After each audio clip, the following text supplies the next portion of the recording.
Who's mommy's favorite girl in the world?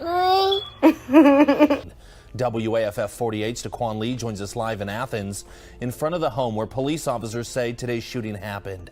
Daquan, you've learned a woman was killed in what police are now calling a domestic dispute.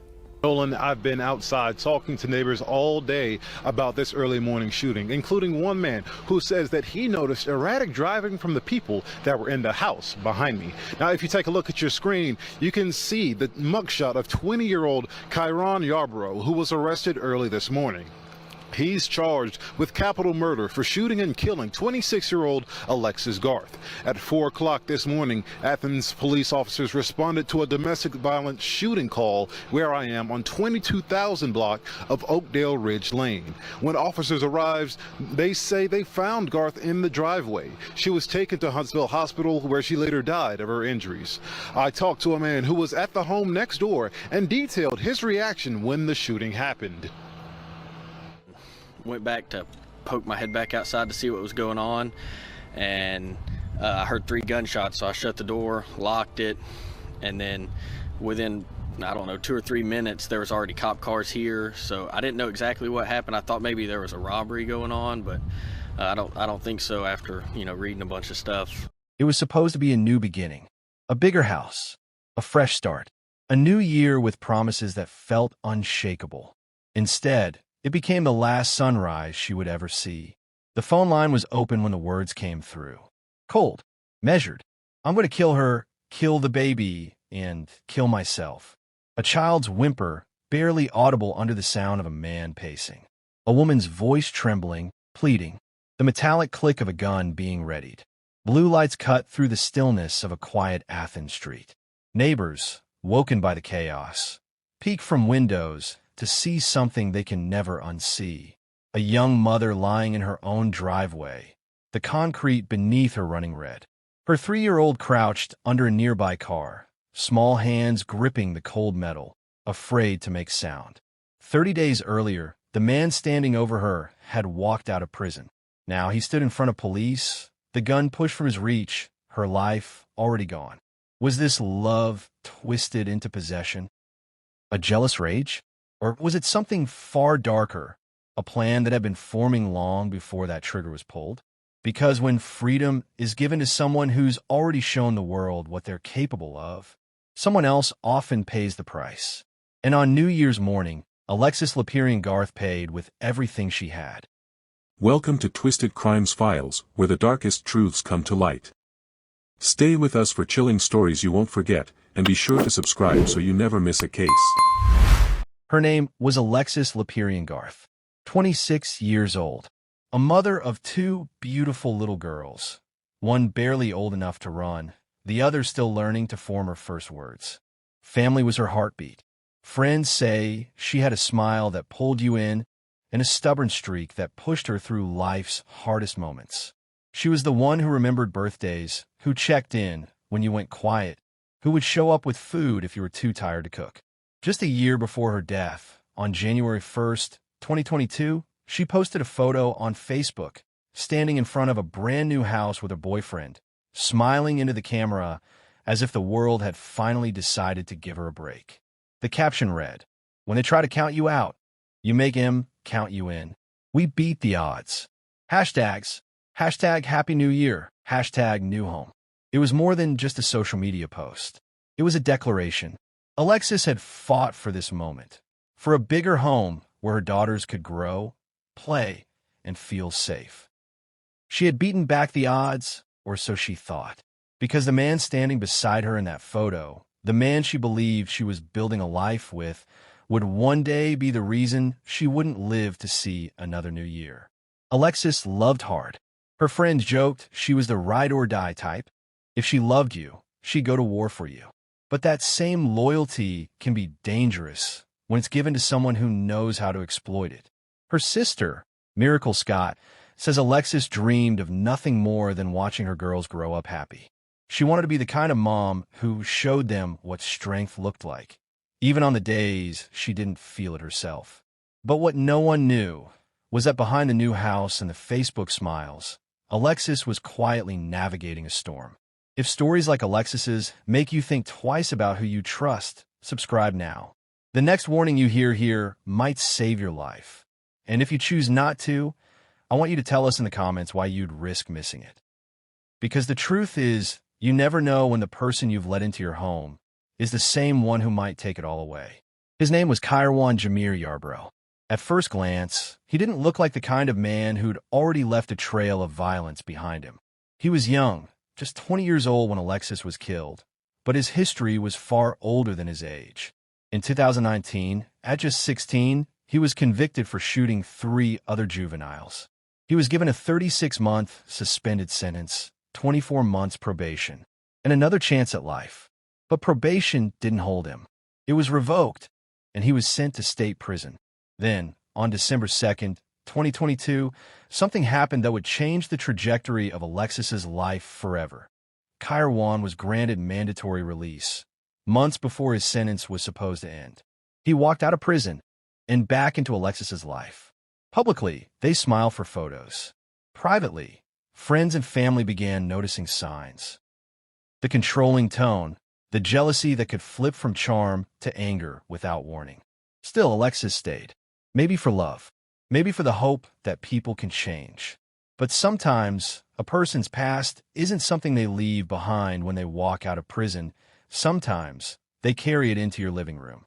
They had been together for a little over a year.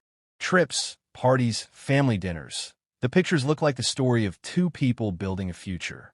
But the future Kywan was building had nothing to do with a happy ending. He had a temper, and a way of making Alexis feel small if she disagreed.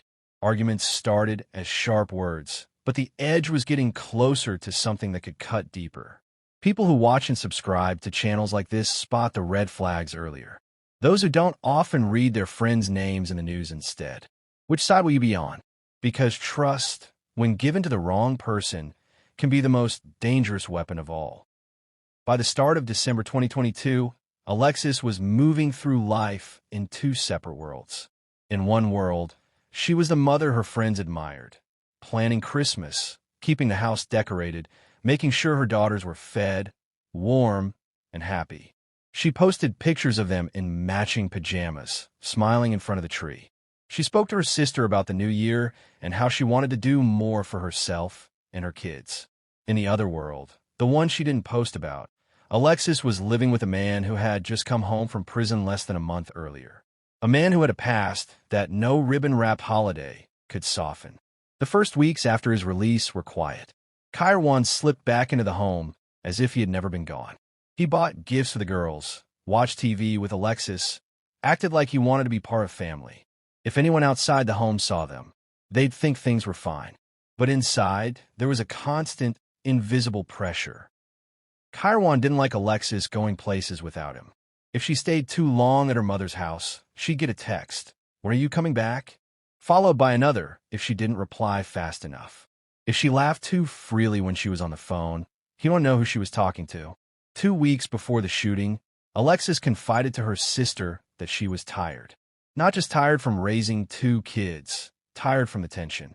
She told her sister she was making plans to leave in the next few weeks. Not in a rush, not with a big scene, but quietly, so there'd be no fight. Still, Kywan could feel the shift. Her laughter around him wasn't as full.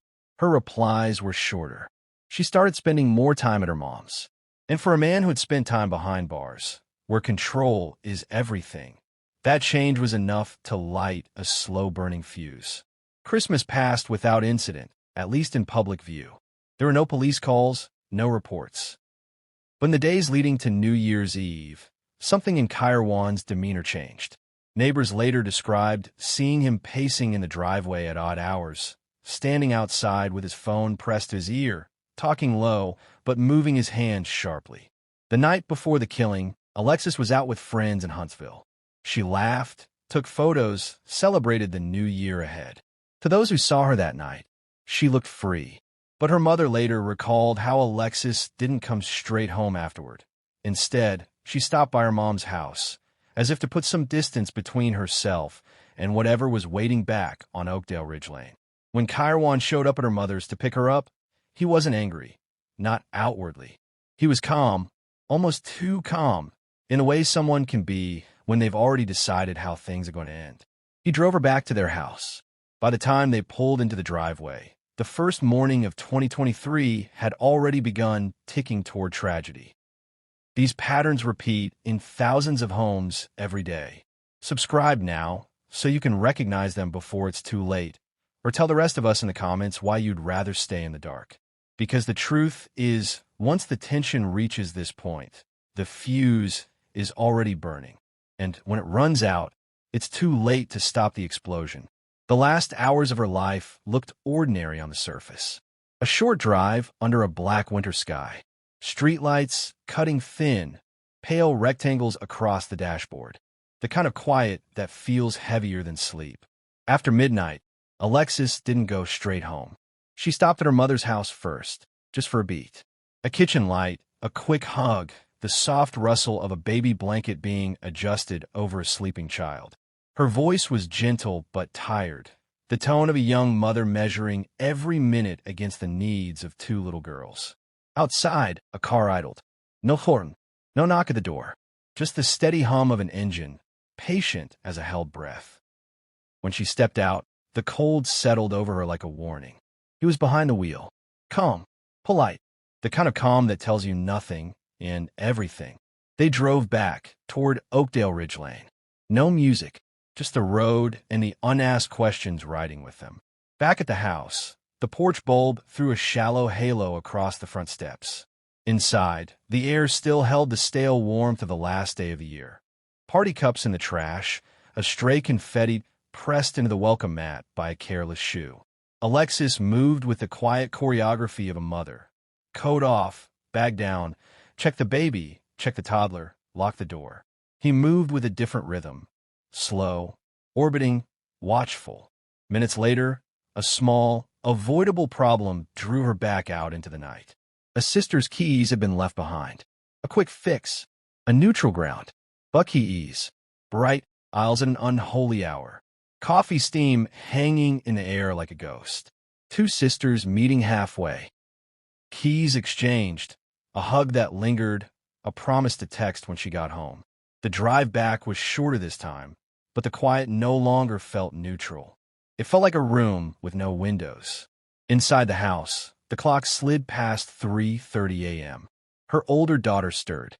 Alexis bent to soothe her, cheek to cheek, a whispered "it's okay" pressed against a small, warm ear. Then the shift, so slight it would be missed by anyone who has never learned to measure danger in inches. His voice from across the room, low but insistent. A question about where she'd been. Another about why she hadn't answered fast enough earlier. Words sharpened. The invisible tightrope a woman learns to walk when she wants to prevent an explosion. She picked up her phone. Not to argue. To plan. A call to her sister. Her voice, steady enough to hide the tremor. Come get the child. The request meant more than it said. It meant now. On the other end, the pause was brief, then movement. A grab of car keys. A door closing softly, because even urgency has manners when children are sleeping. Back at the house, the tone had changed. He wanted answers. She wanted distance. The baby's breathing, the only rhythm that still made sense, lifted and fell in the back room. Her phone stayed in her hand when she ended the call. Open line, open door, open secrets. Footsteps in the hallway. A soft thud as something, maybe a drawer, closed a little too hard. That feeling when the air thins and even the house seems to listen. She stepped toward the door. He stepped between her and the night. You think you'd see this coming in your own life. You won't, unless you know the signs before they break the surface. Subscribe now so you never have to say, "I wish I'd known." If you still refuse, tell us in the comments why you believe it could never be you. Her daughter, suddenly awake, padded to the hallway. Small fingers curled around a doorframe. Eyes wide, reflecting the thin light. Go to sleep, Alexis whispered, the kind of whisper that makes promises it can't keep. She guided her back a step, another step. A mother's last lesson. When danger fills the room, stay small. And then the night split open. 3:57 a.m. The first real sound was not the shot. It was the sentence. Over an open line, a voice shaped by certainty. I'm going to kill her, kill the baby, and kill myself. Silence answers differently at that hour. It sticks to the walls. It crawls into the spaces under beds and behind curtains. It folds itself around a child's breathing. Inside the house, movement condensed. She turned. He advanced. The hallway became a funnel. The front door, a possible answer. Her body, the last barrier between him and the child. She reached for the handle, cold metal, slick with condensation drawn from winter air leaking around the frame. The door gave. The night air hit her face, sharp as glass. He was close enough now that she could hear his breath. Close enough that the first contact wasn't the gun. It was a shoulder, a shove, a decision. She cut right, down the short path toward the driveway where the family car rested, dew beating across its roof like 1,000 jittering clocks. Her 3-year-old reappeared in the doorway, eyes bright with the confused courage of the very young. Alexis pivoted, one hand pushing the child back into the shadowed gap between bumper and curb, the other held out in a flat, universal plea. Stop. The plea didn't reach him. Some men can only hear themselves when they speak. The first shot cracked the night like a bone. The sound ran along the siding of the house, bounced off the mailbox across the street, and crawled under the hoods of sleeping cars. Dogs flinched in their dreams. A neighbor rose halfway from bed, not yet knowing whether to call, whether to look. She took the impact and moved anyway. Momentum is a mother's last magic trick. The second shot spun her. The third put heat in the cold. The fourth and fifth gathered the others and stitched them into something that would not be undone. She hit the driveway. Knees first, palm second, cheek last. Blood found the small slope engineered to send rainwater to the gutter and followed it, obedient as any law of physics, obedient as any law she had ever wished would protect her. From a street's far end, tires hissed. Police arriving, light bars waking the windows, sirens dropping from scream to growl as cruisers braked. The child slid fully under the car, pressing against the oil-stained concrete, small hands clamped over small ears. Only her shoes were visible, little rubber soles turned sideways, toes scuffed from play. He stood over the scene he had made. Whatever storm had driven him had burned itself out. One cruiser, then a second, doors cracking open as commands shattered the air. Drop it. Hands where I can see them. He laid himself down on the asphalt at the edge of the drive. A small gesture. Pushing the gun aside, like a man nudging a tool back into a drawer. For a second, the only sound was a child's thin, contained cry leaking from the underside of the car. An officer's boots crossed the distance in 7 hard steps. Gloved hands hovered, then pressed. Medic bag. The call was automatic, voice trained to swing hope like a hammer. Pressure. Counting. A cut of fabric. The burn of antiseptic that would never register on a brain already shutting down. Her eyes opened. Once, on a sky just beginning to think about dawn. The blue there did not look like mercy. It looked like a door she couldn't hold open. Neighbors, pulled to windows by light and noise, watched a story end without understanding its first chapter. A woman in a robe stepped onto her porch and froze, one hand her throat, the other cupped over her mouth to keep the sound in. A paramedic slid the stretcher down in a practiced, whispering hiss. The sheet refused to stay white. 4:12 a.m. They loaded her into the ambulance. A hand kept pressure while another found vein. Someone spoke her name out loud to anchor her to the world. Alexis. The ambulance door hammered shut. Red washed over the house and away again as it pulled out. In the driveway, a detective crouched to eye level with the small set of shoes under the car. He said sweetheart like a question and you're safe like a command he wished he could enforce for the rest of her life. Another officer kept a boot near the gun, not touching it, guarding a circle of space where any remaining heat could evaporate in a chain of custody and evidence bags. A camera clicked. Once, twice, 3 times. Nothing dramatic, just the quiet sound of history being trapped inside a frame. Down the street, someone finally dialed a number they should have dialed at the first shot. Fear teaches delay, even to the brave. Back inside the ambulance, the rhythm of compressions tried to bargain with time. But time doesn't negotiate when the math is this exact. At Huntsville Hospital, they handed her across the line that separates roadside hope from clinical certainty. Hands traded places. Commands kept coming.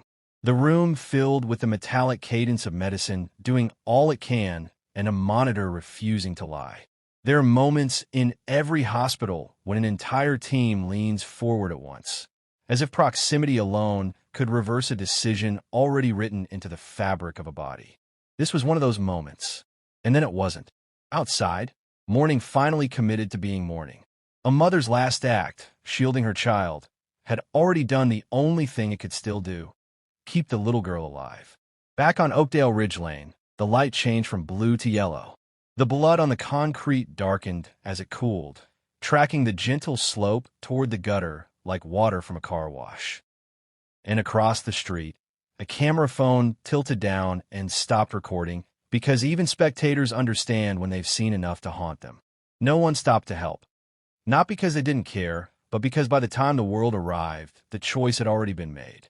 The man who had walked out of prison 30 days earlier was now face down on cold asphalt, hands cuffed, a life ending on a hospital bed he would never see. The year had begun. For everyone on that street, it would be a long one. At the hospital, the call came fast. Time of death. The kind of words that don't echo. They just land, heavy, in the pit of anyone listening. Back on Oakdale Ridge Lane, Kywan Yarro sat in the back of a patrol car. The cruiser's interior light made his face look flat, the shadows smoothing out every sharp angle. His eyes didn't track much. Officers, flashing lights, neighbors. Not grief, not confusion, just the dull composure of a man who already knew what the next several hours would look like. It was the stillness that unsettled detectives. Not the kind of stillness you see in shock. The kind that comes when the chaos is over, and the person who caused it feels their work is done. He didn't ask about her. Didn't ask where his daughter was. Didn't ask what would happen next. He stared through the windshield as if the whole street were a TV show he'd already watched. While he sat there, officers moved quickly to secure the scene. The gun, still lying a few feet from the dark, uneven patch on the driveway, was tagged, photographed, and bagged. It was a black semi-automatic pistol, still smelling faintly of gunpowder despite the cool air. The magazine told part of the story, several rounds missing, all accounted for in the shell casings scattered on the concrete. Gloves brushed against brass, as each casing was marked with a numbered tent. One lay near the front bumper of the car, where Alexis's daughter had hidden. Another near the edge of the walkway. Others in a loose arc, a diagram of decisions made in seconds. Inside the house, the signs of the night were still fresh. The faint warmth in the baby's room.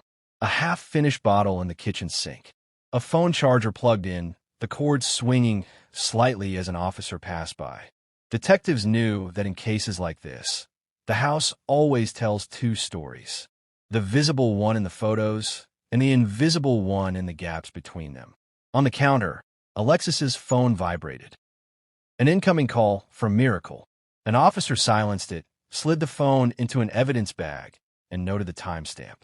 Every message, every missed call, every open line recording from that night would be pulled, analyzed, and stacked against Kywan in court. Meanwhile, crime scene techs canvassed the area for external witnesses. Neighbors stepped onto porches cautiously, arms crossed against the cold, eyes locked on the yellow tape. Some admitted hearing yelling, others only the shots. One woman recalled seeing Alexis earlier that week, standing in the driveway, phone to her ear, voice low but urgent. She hadn't thought much of it then. Now, it was a splinter in her memory she couldn't shake. Officers photographed fresh footprints in the frost on the grass. Two sets, one larger, one smaller, converging near the porch and splitting toward the driveway. They noted the position of a child's small shoe print pressed into the soft earth behind the front tire, where she had crouched unseen. By sunrise, the scene was cataloged. The firearm matched to Kywan. The shell casings mapped. The phone with the recorded threats over an open line. Witness statements placing him at the scene with the gun in hand. His criminal record, including the violent conviction just 3 years prior. His release date, 30 days before the killing. highlighted in bold in the preliminary report. At the station, Kywan was formally arrested and booked on a charge that carried no bail: capital murder for killing in the presence of a child under 14. The booking photo showed no blood, no visible injury, no expression that matched the wreckage left behind. The DA's office moved quickly, knowing the case was already drawing attention beyond Athens. This wasn't just another domestic homicide. It was the collision of two failures: a justice system that had let him out early, and a relationship that had been ending long before Alexis could make her final move. The evidence trail was clean. No misteri suspect, no forensic gap to plug. It was all there, laid out in sequence, as if the crime had been scripted and the actors had simply followed their cues. And yet, to everyone who knew her, none of it explained the question that hung over the street like fog. How do you survive the odds long enough to build a home, only to die in its driveway at the hands of the man who once celebrated moving in with you? By mid-morning on New Year's Day, the name Kywan Yarro was inked across the arrest logs in bold block letters. The charge: capital murder, in the presence of a child under 14. Bond: none. Holding location: Limestone County Jail. When the intake photo was taken, he didn't ask for water, didn't ask for a lawyer, didn't ask anything. Just looked straight into the camera, as if he already knew this image would be the one strangers saw when they typed his name into a search bar. By the first week of January, his case was already on the docket. The state moved under Anaya's law, a provision allowing suspects accused of violent felonies to be held without bond. It was meant for exactly this kind of crime, one so brutal, so deliberate, that releasing the accused would put others in danger. The hearing was brief, the decision unanimous. Kywan would remain in jail until trial. In court, he was shackled at the ankles, wrists cuffed, and chained to a belly belt. The chain links rattled with each step as deputies led him to the defense table. He kept his head forward, eyes fixed on some invisible point beyond the judge's bench. From the gallery, Alexis's family filled 2 full rows. Her mother sat in the center, hands folded so tightly in her lap the knuckles had turned white. Beside her, Miracle Scott leaned forward, her gaze fixed on him, unblinking, as if sheer will could force an answer to every question she would never get to ask. The judge read the charges aloud. Each word dropped like a stone into the room. Kywan's expression didn't change. Prosecutors laid out the state's position. The defendant had a prior violent felony conviction. He was on mandatory release at the time of the killing. The murder was committed in front of a child. There was an immediate threat to others if he were released. The defense said little. No denials. No explanations, just a quiet acknowledgement of the charges and a procedural request for more time. When the judge confirmed there would be no bond, there was no outburst from the family. Only the sound of someone in the back row letting out a slow, steady breath. Relief mixed with the knowledge that no ruling could reverse the night that had brought them here. The next hearing would be a preliminary to set the trial date. Until then, the man who had been free for only 30 days before taking Alexis's life would see nothing beyond concrete walls and metal doors.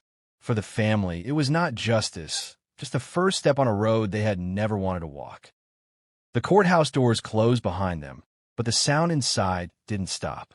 It followed Alexis's family into the parking lot. Papers shuffling, footsteps echoing on tile, the heavy clang of security gates.